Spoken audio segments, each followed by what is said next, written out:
সব কিছুই একটু একটু ছিল, কি আর করব। আসসালামু আলাইকুম এভরিওয়ান, কেমন আছেন সবাই? এই তো সকালবেলা ঘুম থেকে উঠেই নাস্তা করব, তো নাস্তার ওরকম কিছু ছিল না যে কি বানাবো। তো এর মাঝে দেখলাম যে নুডলস আছে একটুখানি, পাস্তা আছে একটুখানি, আবার এই রিং পাস্তাটাও ছিল একটুখানি।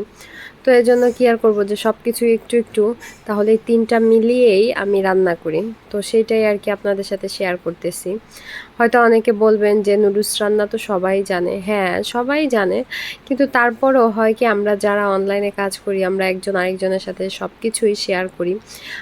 কি কখন খেলাম, কি খেলাম, কোথায় গেলাম, এটা আসলে আমাদের শেয়ার করতে খুব ভালো লাগে। আর এটা আসলে সবারই হয়। তারপর যাই হোক, এদিকে নুডলসটাকে আমি সিদ্ধ করে নিয়েছিলাম। সিদ্ধ করে আর কি ভালোভাবে ধুয়ে নিয়েছিলাম। আগে পাস্তাগুলি সিদ্ধ দিয়েছিলাম, কারণ পাস্তাটা একটু শক্ত থাকে, নুডলসটা একটু চিকন, তো এই কারণে নুডলস তাড়াতাড়ি হয়ে যায়। তো তিনটা মিলে আর কি ধুয়ে সিদ্ধ করে ধুয়ে ভালো করে ধুয়ে নিলাম। আর আপনাদেরকে আগেই বলি, যদি আমাদের ভিডিও একটু ভালো লাগে তাহলে কিন্তু like, comment, share, follow, subscribe করতে ভুলবেন না প্লিজ। আর এই যে দেখেন, এইদিকে হচ্ছে আমি তেল দিয়ে দিচ্ছিলাম, আর তেল আমি একটু একটু করে বারবার দিচ্ছি। কেউ হয়তো ভাববেন না যে কিপটামি করে না বাবা, আমি হচ্ছে ওগুলো গিয়ে তেল মশলাটা খুবই কম খাই, কারণ আমার সমস্যা হয়, অ্যাসিডিটি প্রবলেম হয়। আমি তেল মশলা একদম রান্নায় সাধারণ দেই, একদমই কম দেই। আর যখন গেস্ট আসে তখন হলে আপনার একটু বেশি দেই গেস্টের কারণে। আর যাই হোক, এই যে একটা ডিম দিয়েছিলাম, কারণ ডিমটা হচ্ছে ডিমও ছিল না, এখানে অনেকগুলি পাস্তা ছিল, নুডলস পাস্তা মিলিয়ে অনেকগুলি ছিল, আর এতগুলির জন্য একটা ডিম মোটেই হয় না। কিন্তু তারপরে কিছু করার ছিল না বিদায় আর কি, ওইটা এই একটা ডিম দিয়েই করে নিলাম।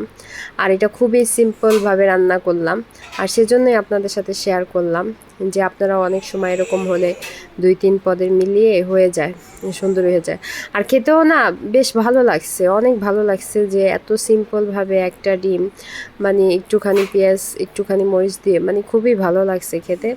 আর আপনারা বাসায় ট্রাই করবেন। অনেক সময় হয়ে যায় যে সকালের নাস্তাটা কি করব, সিম্পলি মানে দেখা যায় অনেক সময় এই নুডলসটা হয়ে যায়।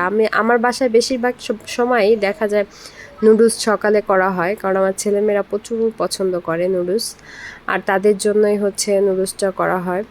আর এই যে একটু সসও দিয়ে নিলাম, এখানে চাইলে সয়া সসও দিতে পারেন। আমার সয়া সসটা শেষ হয়ে গেছে, যার কারণে আর সয়া সস দিতে পারলাম না। আর এই টমেটো সস দিয়েই আর কি সেরে নিলাম, মানে যত শর্টকাট করা যায় আর কি। আর এই তো নুডলসটা হয়ে গেল।